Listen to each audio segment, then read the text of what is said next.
Good morning students. आपको और आपके पूरे परिवार को बेनीवाल क्लासेस सालवा कला की तरफ से नव वर्ष की अनंत शुभकामनाएं।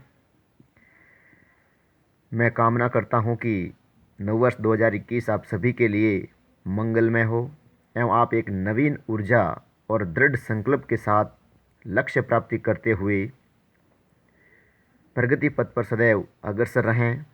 ईश्वर आपको हमेशा स्वस्थ रखे, प्रसन्न रखे और अपने लक्ष्य की ओर उन्मुख रखे। इन्हीं शुभकामनाओं के साथ एक बार पुनः आपको नव वर्ष की बहुत बहुत शुभकामनाएं। आज हम जो हमारी पोइम चल रही थी माई गुड राइट हैंड, उसका तीसरा स्टंजा यहाँ पे हम पढ़ने वाले हैं। दो स्टंजे हमने पहले वाले वीडियोज़ के अंदर पढ़ लिए थे। आज इसका हम तीसरा वीडियो यहाँ पे पढ़ेंगे। तीसरा लेक्चर है हमारा इस पोइम का। तो इसमें क्या होता है, जब कवि कठिन परिश्रम करना शुरू कर देता है, जब उसकी कोई मदद नहीं करता है, तो वो मन में ठान लेता है कि मुझे तो खुद को ही कठिन परिश्रम करना पड़ेगा। और अपने कठिन परिश्रम को करते हुए वो अपनी जो विपदाएं होती है, जो एविल डेज होते हैं, उनके ऊपर नियंत्रण पा लेता है और अपनी मुसीबतों से बाहर आ जाता है। और उसको क्या क्या प्राप्त होता है वो इस स्टंजे के अंदर दिया हुआ है। तो देखो, कवि इसका रेफरेंस वही रहेगा। These lines have been taken from the poem my good right hand composed by a famous poet Charles Mackay. यानी प्रस्तुत जो पंक्तियां हैं वो हमारी पोइम है मेरा अच्छा दाहिना हाथ, उससे ली गई है। और इसकी रचना, कंपोज का मतलब रचना करना, तो इसकी जो रचना है वो बहुत ही प्रसिद्ध एक लोकप्रिय कवि है जिसका नाम है चार्ल्स मैकी, उनके द्वारा की गई है। फिर इसका कॉन्टेक्स्ट आता है। कॉन्टेक्स्ट के संदर्भ में हमने पहले ही पढ़ लिया था कि पूरी पोइम का एक ही कॉन्टेक्स्ट आपको याद रखना है। तो इसमें भी वही है, इन दिस पोइम यानी इस कविता में, माई गुड राइट हैंड यानी माई गुड राइट हैंड नामक कविता में द पोइट चार्ल्स मैकी यानी जो पोइट है हमारा Charles Mackay wants to tell us, हमें बताना चाहते हैं अबाउट हिज पुअर कंडीशन, अपनी दयनीय स्थिति के बारे में, एंड द बिहेवियर ऑफ, और व्यवहार के बारे में, of his fair weather friends and relatives, यानी अपने अच्छे मौसम के मित्रों और रिश्तेदारों के बारे में हमें बताते हैं। फर्दर आगे, डिटर्मिनेशन टू वर्क हार्ड यानी कठिन परिश्रम करने का दृढ़ संकल्प, एंड ट्रस्ट इन गॉड और भगवान के प्रति विश्वास, चेंज्ड पोइट्स लाइफ यानी भगवान के प्रति विश्वास और उसके कठिन परिश्रम ने उसके जीवन को बदल दिया, एंड वे ऑफ लिविंग और उसके जीवन जीने के तरीके को भी बदल दिया।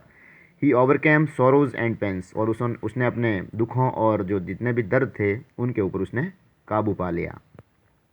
अब इसका एक्सप्लेनेशन देखो तीसरे स्टंजे का।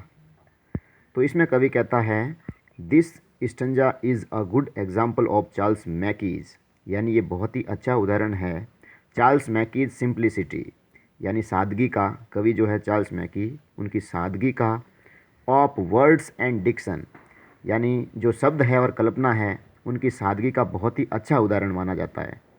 इन दीज लाइन्स, इन पंक्तियों में द पोइट सेज, कवि कहता है दैट कि his courage back again to him यानी उसका जो साहस था, उसका जो हौसला था जो पहले टूट चुका था, अब वो वापस साहस में बदल गया, यानी उसका खोया हुआ साहस वापस लौट आया।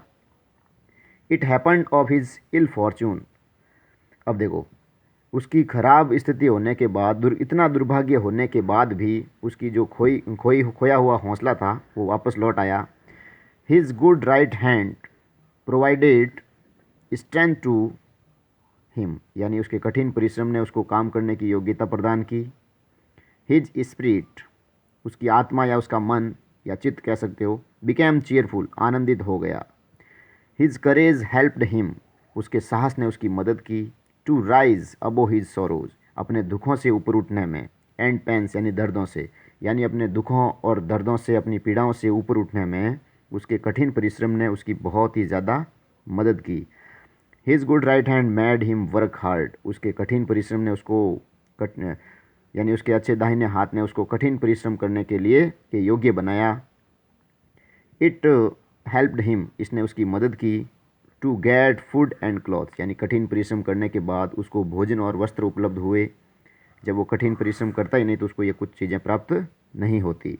अगेन एंड अगेन, बार बार उसको ये सारी चीज़ें प्राप्त हुई। सून ही बिकेम रिच, जल्द ही वो क्या बन गया, एक अमीर व्यक्ति बन गया। एंड प्रोस्पेरस, यानी समृद्ध व्यक्ति बन गया।